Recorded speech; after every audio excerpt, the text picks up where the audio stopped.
बुजुर्गों को सम्मान से जीने का अधिकार मिलना चाहिए। बुजुर्गों के सम्मान में, सम्मान शब्द में सब आ जाता है। आर्थिक सम्मान आ जाता है, सामाजिक सम्मान आ जाता है, और उनकी सामाजिक, आर्थिक और राजनीतिक सारी दृष्टि आ जाती है, सारा दृष्टिकोण आ जाता है। तो मेरा लक्ष्य तो ये है कि आपका सम्मान कायम हो। और दूसरा सबसे बड़ा लक्ष्य, जो पहला गोल है कि हमारा सम्मान का।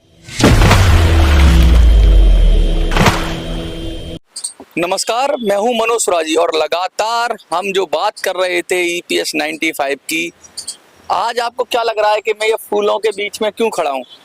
इधर भी फूल है मेरे नीचे और यहाँ भी फूल हैं। ये फूल क्या? फूल मुस्कुराहट का प्रतीक होते हैं, फूल ऊर्जा का प्रतीक होते हैं, फूल एक पॉजिटिव एनर्जी का प्रतीक होते हैं, और फूल हमें बताते हैं कि सदा मुस्कुराते रहो चाहे कैसी भी मुश्किल हो। और फूल मुरझा भी जाते हैं, लेकिन आज ये खिले हुए फूलों के बीच, लाल लाल फूल, और इनके बीच में खड़ा हूं क्योंकि आज मैं खिल रहा हूं। और खिल क्यों रहा हूं? खिल रहा हूं कि आप लोगों का आशीर्वाद मिल रहा है, आप लोगों का साथ मिल रहा है, ऊर्जा का संचार हो रहा है। अब तक मैं थोड़ा सा डाउन फील कर रहा था बीच बीच में, लेकिन मुझे लगता है कि शायद आपका आशीर्वाद अब रंग ला रहा है, आपकी कोशिशें रंग ला रही हैं, और आपका प्यार भी अब आने लगा है।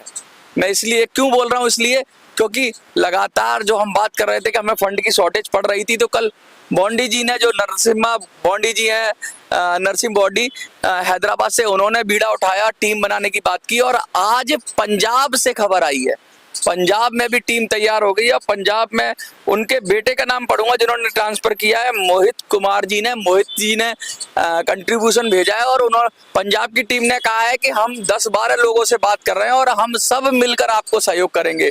तो ये ऊर्जा दे रहा है कि अब मुझे लगता है 1-2 दिन में जो काम करने में, शुरुआत करने में जो कठिनाई आ रही थी, वो कठिनाई आप लोगों ने हल कर दी। थोड़ी सी हल करी है अभी, लेकिन और भी ज्यादा हल करोगे। मुझे लगता है जब यहाँ तक आए हैं तो आगे भी जाएंगे। और कल मेट्रो के कर्मचारियों के साथ जो मीटिंग हुई, लोगों ने कहा बहुत अच्छा है, ये बड़े जुझारू लोग हैं, बहुत अच्छा बोलने वाले लोग हैं, और इनको साथ में रखना है। और मेट्रो की भी बात हमें पूरी ताकत से, शक्ति से और सामर्थ्य से उठानी है। तो मैं मनोज सुराजी ये बार बार आपसे आह्वान करता हूँ कि उठो। विवेकानंद जी ने कहा था, उठो, जागो, और जब तक लक्ष्य प्राप्त ना हो लगे रहो। तो अब लक्ष्य प्राप्त हो जाएगा। कहाँ तक पहुंचेंगे? सबसे बड़ा लक्ष्य मालूम है आप कुछ लोगों को? ये लक्ष्य लगता होगा कि मनोज को चुनाव जीतना एक लक्ष्य है या सांसद बनना लक्ष्य है। मेरा लक्ष्य ये नहीं है, मेरा लक्ष्य इससे भी बड़ा है। कुछ लोग ये कह सकते हैं कि शायद EPS 95 की पेंशन में बढ़ोतरी हमारा लक्ष्य है। नहीं, उससे भी बड़ा लक्ष्य है। कुछ लोग ये कहेंगे कि बुजुर्गों की बात करना, बात उठाना, इतनी बात उठ जाए, ये लक्ष्य है। नहीं, मेरा लक्ष्य है बुजुर्गों को सम्मान से जीने का अधिकार मिलना चाहिए। बुजुर्गों के सम्मान में, सम्मान शब्द में सब आ जाता है। आर्थिक सम्मान आ जाता है, सामाजिक सम्मान आ जाता है, और उनकी सामाजिक, आर्थिक और राजनीतिक सारी दृष्टि आ जाती है, सारा दृष्टिकोण आ जाता है। तो मेरा लक्ष्य तो ये है कि आपका सम्मान कायम हो। और दूसरा सबसे बड़ा लक्ष्य, जो पहला गोल है कि हमारा सम्मान कायम हो, वो कैसे होगा? वो EPS पेंशन में बढ़ोतरी से हमारा आर्थिक हो जाएगा, हमारे साथ जो अत्याचार हो रहे हैं उनकी सुनवाई से हमारा सामाजिक हो जाएगा, और राजनीतिक दृष्टि से भी वृद्धजन, बुजुर्ग एक वोट बैंक है जो ये डिसाइड कर सकते हैं कि कौन जीतेगा, कौन हारेगा। कहते हैं ना, बुजुर्ग घर में सबसे बड़े फैसले लेने वाले होते हैं, उनके फैसलों को बच्चे भी पालन करते हैं। बुजुर्ग अपने बच्चों से कह दें तो बच्चे भी उन फैसलों को पालन करते हैं। तो आज इस देश को बुजुर्गों के फैसले की जरूरत है। बुजुर्ग वोटर बन के भी फैसला ले सकता है, ये हमें सिद्ध करना है और ये हमें तय करना है। इसलिए मैं कह रहा हूं कि अब जो बुजुर्ग समाज है, जो कहते हैं, अभी किसी ने मुझसे कहा बुजुर्गों को लोगे तो कैसे जीत जाओगे, तो मैंने कहा भाई, अब हम जब सब बुजुर्गों की बात कर रहे हैं तो किसी भी लोकसभा क्षेत्र में 15 से 20% आबादी बुजुर्गों की होती है। और जवान एक बार को मस्ती में चले जाएंगे, हॉलीडे घूमने चले जाएंगे, कहते हैं वहां पे शिमला, मनाली, कुल्लू चले जाएंगे इलेक्शन के टाइम में। लेकिन वो बुजुर्ग है जो सबसे सजग मतदाता है, उसे किसी चीज को पढ़ाने की जरूरत नहीं होती। चुनाव आयोग भी युवाओं को प्रशिक्षित करता है, युवाओं को जागरूक करता है, वृद्धों को जागरूक नहीं करता। वृद्ध तो वोट देते ही देते हैं, ये पक्के वोटर होते हैं। कुछ लोगों को तो मैंने देखा है कि व्हील चेयर पे जाके वोट देते हैं। कुछ लोगों को देखा है कि वोट देने जरूर जाऊंगा, मरते मरते मर जाएंगे लेकिन वोट देने जरूर जाएंगे। पहले मतदान फिर जलपान का नारा जो दिया है वो बुजुर्गों ने ही दिया है। बुजुर्ग इतना सक्रिय होते हैं वोट देने के लिए, तो और इनकी संख्या कितनी होती है हर लोकसभा में? 20% लगभग, कहीं कम हो सकते हैं, और 100% वोटिंग करने वाली संख्या होती है। ऐसा ही कोई बुजुर्ग होगा जो स्वास्थ्य कारणों से वोट ना करे, वरना किसी भी कंडीशन में बुजुर्ग वोट करता ही करता है। तो ये संख्या 20% है। और कहते हैं टोटल वोट जो पड़ता है वो 60 से 70% पड़ता है। तो अगर 60 और 70% वोट पड़ता है तो 30% तो लोग देने ही नहीं जाते वोट, और 30% 70%, तो यानी 70% का हम लोग, 100% का 20 है तो 70% का हम लोग कितने होंगे? लगभग 30%। यानी कि पड़े हुए मतों का 30% वोट है बुजुर्गों का मत। तो सिर्फ बुजुर्ग ही वोट कर देंगे ना बुजुर्गों के मुद्दे पे, तब भी जीत जाएंगे हम। सीधा सीधा समीकरण बता रहा हूं मैं। और अगर बुजुर्गों के सम्मान में उनके बच्चे भी कर दें, हर परिवार में बुजुर्ग तो होता ही है भाई। ऐसा कौन सा परिवार है जो बिगर बुजुर्गों के होता है? और जिस परिवार में बुजुर्ग नहीं होते उस परिवार का कल्याण नहीं होता। मैं तो दिल्ली में देखता हूँ हर परिवार में बुजुर्ग हैं। कुछ बच्चे बाहर से आए हुए हैं लेकिन उनके वोट ही नहीं है। जो कमाने के लिए आए हुए हैं, जो प्रवासी हैं, उनमें से ज्यादातर, कुछ लोगों ने वोट बनवाए होंगे लेकिन ज्यादातर लोग ना तो उनका वोट देने में इंटरेस्ट है और ना ही वो इतने सक्रिय हैं। वो सिर्फ कमाने के लिए दिल्ली में आए हैं। लेकिन दिल्ली का जो परिवार है उसके अंदर जरूर बुजुर्ग होगा आपको। तो हम हर परिवार में हैं, बुजुर्ग हर परिवार में है। वो खुद वोट देगा, अपने परिवार को भी वोट दिलाएगा। तो क्यों नहीं जीतेंगे भाई हम इतने बड़े वोट बैंक से? कौन कहता है कि हमारा कोई मुद्दा बड़ा नहीं है? हमारा बहुत बड़ा मुद्दा है, बुजुर्गों का मुद्दा बहुत बड़ा मुद्दा है। जाति पे मुद्दे पे कम वोट मिलेगा। जाति के मुद्दे पे जाति वोट करेगी ना। धर्म के मुद्दे पे भी शायद 50% तक मिल जाए लेकिन कम मिलेगा। लेकिन बुजुर्ग पे तो 100% वोटिंग है भाई। बुजुर्ग पे एक लोकसभा में अगर 4-5 लाख बुजुर्ग है तो बुजुर्ग ही, उनके परिवार के बच्चे वोट ना दें, अगर बुजुर्ग ही वोट कर देंगे तो जीत जाएंगे। और कोई पार्टी हो, सपा, बसपा, आप, कांग्रेस, भाजपा, शिवसेना, और कौन कौन सी पार्टियां, आप लिख देना कौन कौन सी पार्टी। किसी ने बुजुर्गों के बारे में सोचा है क्या? क्या बुजुर्गों के सम्मान की बात की है? मोदी जी भी कह रहे हैं कि युवाओं को मतदान में बढ़ चढ़कर हिस्सा लेना चाहिए। अरे भैया, युवा तो वैसे ही अपनी मस्ती में घूम रहा है, उसको क्या ही मतलब राजनीति से। वो तो कुछ लोग पॉलिटिकली होंगे तो वो बात करते होंगे कि राजनीति की बात करते होंगे, बेरोजगारी की बात करते होंगे। ये कोई मुद्दा नहीं है। मुद्दा है बुजुर्गों का सम्मान, मुद्दा है बुजुर्गों के खिलाफ हिंसा रुकनी चाहिए, मुद्दा है बुजुर्गों की पेंशन बढ़नी चाहिए, मुद्दा है बुजुर्गों को हॉस्पिटल्स में लाइन ना लगाने पड़े। मुद्दा क्या है? मुद्दा ये मुद्दा है। और इस मुद्दे के साथ हमने एडवोकेट प्रोटेक्शन बिल जोड़ा, हमने चुनाव सुधार की बात की, हमने सर्व शिक्षा की बात की, हमने अगर किसी व्यक्ति की मृत्यु हो जाए और प्राइवेट हॉस्पिटल में तो उसका बिल माफ किया जाए।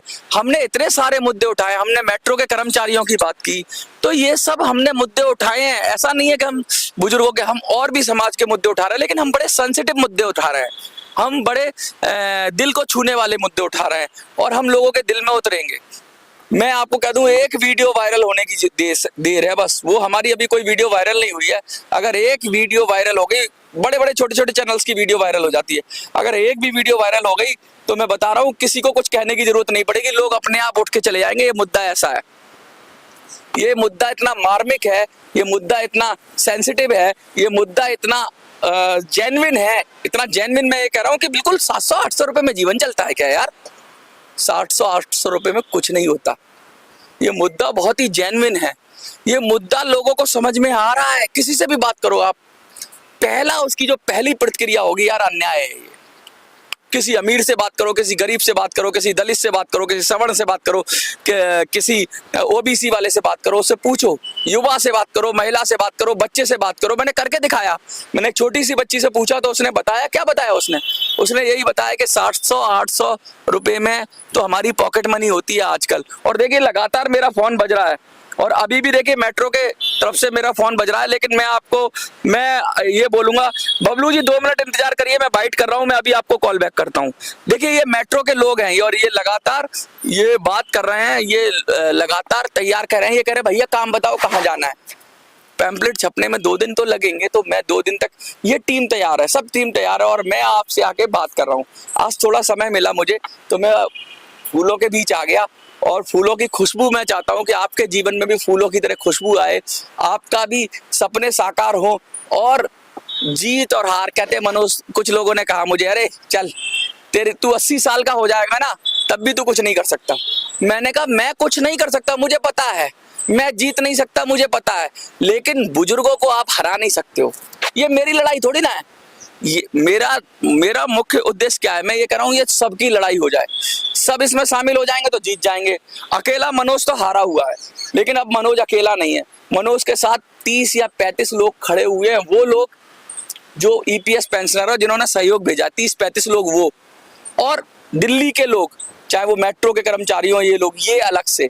तो मेरे पास 300-400 लोग खड़े हुए हैं इस मुद्दे, अब लगभग मुझे लगता है 300-400 लोग हैं जो लड़ना चाहते हैं, और भी ज्यादा हो जाएंगे। और ऐसे लोग अगर संख्या में बढ़ गए, अगर ऐसे लोग 2000-4000 हो गए, तो हमें कोई ताकत, कोई सरहद, कोई कानून रोक नहीं सकता हमारे काम को, हक को लेने में। बात है बस जागृत होने की।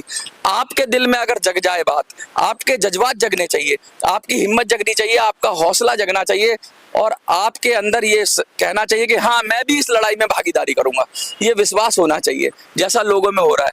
अगर आप लड़ गए, मैं लड़ गया तो जीतना तो छोड़ दिए, मैं हारूंगा भी बहुत बुरी तरह से अगर मैं लड़ा तो, लेकिन हम सब लड़ गए तो कोई माई का लाल पैदा नहीं है जो हमें हरा सके। कोई ये नहीं कह पाएगा कि तू 80 साल भी लग जाए जिंदगी में।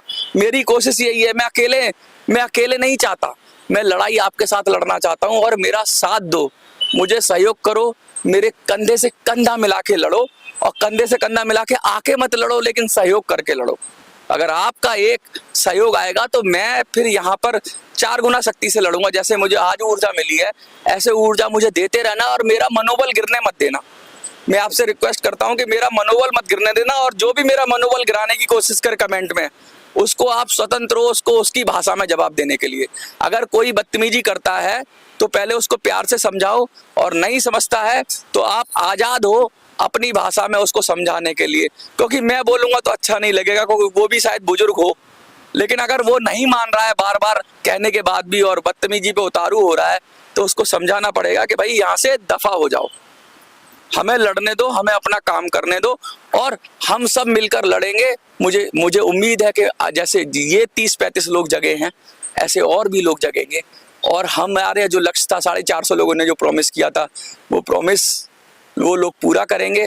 और मैं आपसे उम्मीद करता हूं कि आप ऐसे ही सहयोग जारी रखेंगे, और कोशिश करेंगे। कुछ लोग दिल्ली के लिए मैंने कहा था कि वो भी तैयारी करें, 6 तारीख के करीब, 6 से 8 तारीख में मैं दिल्ली बुलाने की कोशिश करूंगा। आसपास के लोग तैयारी करें, अगर आप आ सकते हैं तो बहुत अच्छा है। मैं भी यहाँ व्यवस्थाएं तब तक बनाऊंगा, ईश्वर ने चाहा तो मैं व्यवस्थाएं बनाने में सफल हूँगा, और आप सब अगर मेरे साथ आ गए तो डेफिनेटली हम सफल होंगे। इसी संदेश के साथ देखते रहिए मिनी संसद।